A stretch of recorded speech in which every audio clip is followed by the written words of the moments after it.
Welcome to Journey with Scriptures, our daily podcast on the Bible. My name is Peter.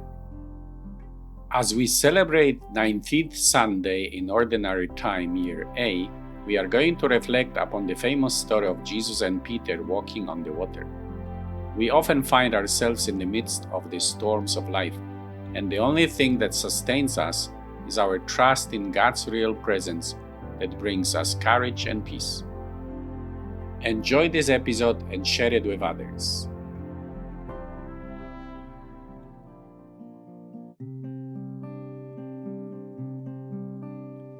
Your path led through the sea, your way through the mighty waters, though your footprints were not seen.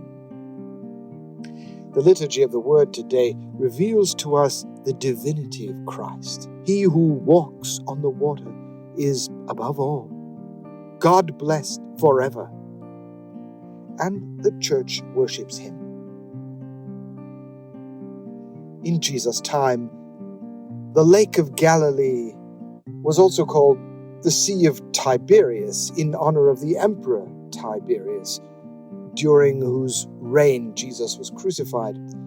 The boat symbolizing the church was literally tormented by the waves of that sea, a symbol of the Roman Empire, persecuting Christians. Yet, unable to sink the church and exhausting its strength, the Roman Empire finally embraced Christianity as its religion. It is a message of hope for all Christians of all ages. The boat of the church cannot be sunk because the risen Christ is more powerful than any emperor or empire. Seeing Jesus walking on the water, the apostles said, "It is a phantom," and they were terrified. However, above their fear, there was a voice saying, "Courage, I am. Do not be afraid." The word courage can also be rendered as trust. And so we pray, "Jesus, I trust in you." God's holy name is I am who am. Jesus is the one who is, whose voice thunders above the raging waters. Finally, do not be afraid is a command. We should drop, once and for all, the spirit of timidity and receive the spirit of power and love and self-control. Lord, if it is you, command me to come to you on the water. St. Peter was not interested in walking on the water, but in coming to the Lord.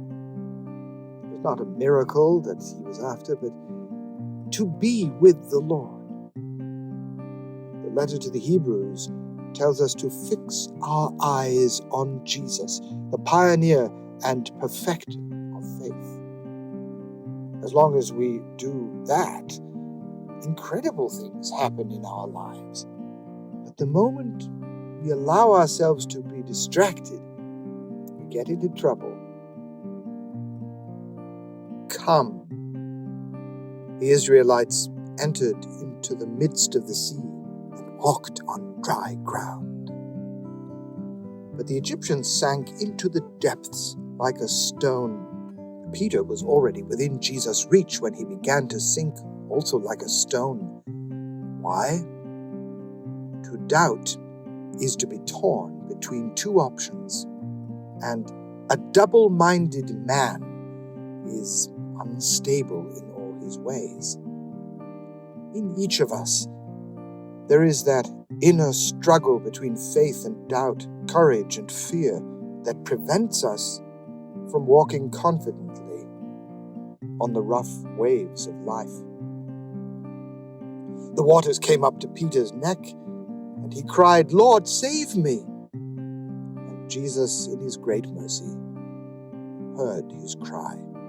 He did not let the floodwaters engulf him, the depths swallow him up, and the pit close its mouth over him. Jesus reached out his mighty hand, took hold of him, and drew him out of deep waters. Jesus and Peter both stand on the water.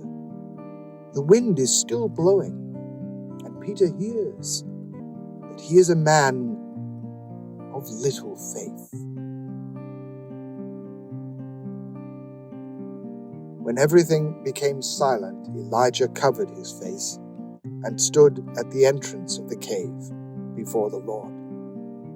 When Jesus and Peter got into the boat, the wind ceased, and the boat became a church, a place of worship and confession of faith in the divinity of Christ.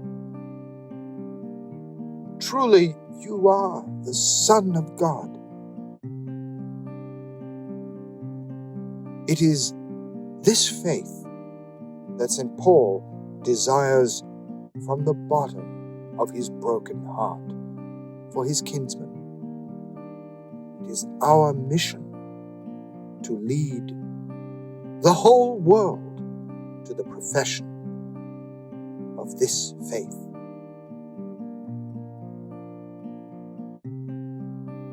Thanks for listening, and may God bless you all.